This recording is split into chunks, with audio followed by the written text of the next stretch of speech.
Break के बाद सभी दर्शकों का फिर से स्वागत है। आइए बढ़ते हैं अगली खबर की तरफ। राष्ट्रीय बजरंग दल द्वारा ढाई गांव में मां गंगा की आरती की गई। सभी सामाजिक सम्भ्रांत व्यक्तियों और ढाई ग्रामीण जनों के साथ आज सभी ने मां गंगा की आरती की और मां गंगा से हाथ जोड़कर प्रार्थना की है कि मां अपने इस रौद्र रूप को शांत कर वापस अपने नियत स्थान पर चली जाएं, जिससे अन्नदाता, किसान और आम जनमानस अपना जीवन साधारण रूप से जी सकें। वहीं दरअसल आपको बताते चलें कि तहसील अध्यक्ष वैभव अवधेचाय की अध्यक्षता में मां गंगा की आरती हुई, जिसमें उपस्थित रहे भाजपा नेता विनय शर्मा, प्रांत अध्यक्ष RBD मुनिराज सिंह, जिला पंचायत सदस्य अनुरोध यादव, रामपाल यादव, अनिल गुप्ता, पिंटू गुप्ता, अनुराग, राजन, अग्निहोत्री, गोविंद, सचिन, अमित, नितेश, रवि, सुमित, भोला गुप्ता, आकाश, अभिषेक, शिवा, कान्हा, कौशल, बिक्की, धर्मजीत, वर्मा, शिषपाल और बहुत से अन्य लोग मौजूद रहे। जैसा हम सभी लोग जानते हैं कि हम सब इस क्षेत्र के जो वासी हैं, माँ गंगा उनकी जीवनदायिनी है।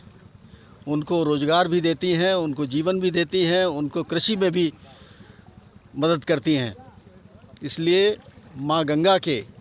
ये एक नियमित प्रक्रिया है जिसमें हम लोग आरती करते हैं। लेकिन अभी इस बार जो अपने रौद्र रूप में माँ गंगा है, तो इसकी विशेषता या महत्ता इसलिए बढ़ जाती है कि इस निवेदन के साथ हम लोग आज यहाँ एकत्र हुए कि माँ गंगा अपने इस रौद्र रूप को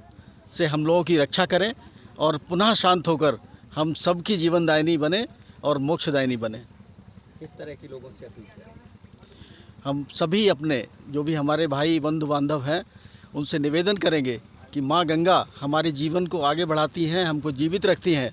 अतः हम सबकी भी जिम्मेदारी है कि हम माँ गंगा को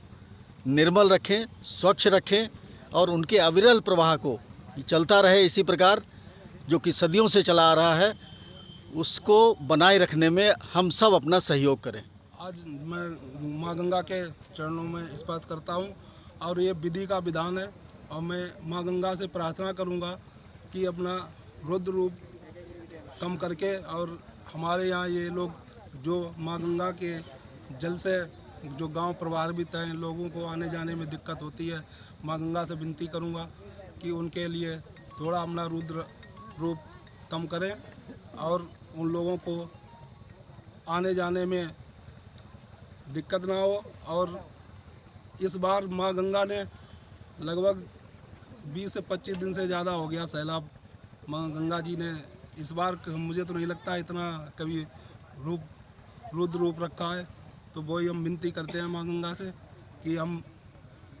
क्षेत्रवासी जो हैं यहाँ से बहुत ज़्यादा माँ गंगा के रुद्र रूप से प्रभावित हैं, तो माँ गंगा से विनती करते हैं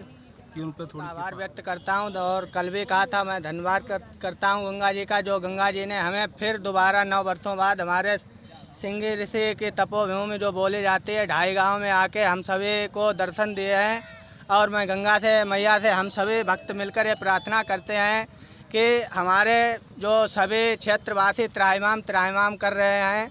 लगभग 1 महीने से, तो हम सभी मिलकर ये प्रार्थना कर रहे हैं कि गंगा जी अपने पूर्ण रूप में शांत होकर अपने जो स्थान आपका है वहाँ शांत रूप से फिर से वहीं जाकर विस्थापित हो जाके। आखिर उद्देश्य क्या था इसका? जी दिनेश जी, आयोजन तो हमारा माँ गंगा का आरती का प्रोग्राम तो हमेशा चलता ही रहता है, लेकिन आज इसका विशेष आयोजन ये था कि इस माँ गंगा के रौद्र रूप को शांत करने के लिए उस माँ गंगा के चरणों में हम लोग विनती करने के लिए एकत्रित हुए हैं कि हे माँ गंगा, अपने इस रौद्र रूप से मेरे क्षेत्रवासियों की रक्षा करें और आप तो मोक्षदायिनी हैं, आप तो जननी हैं। अपने पुत्रों पर कृपा करते हुए अपने इस रौद्र रूप को शांत करके और अपने निहित स्थान की तरफ प्रस्थान करें और ऐसा करके हम भक्तों को कृतज्ञ करें।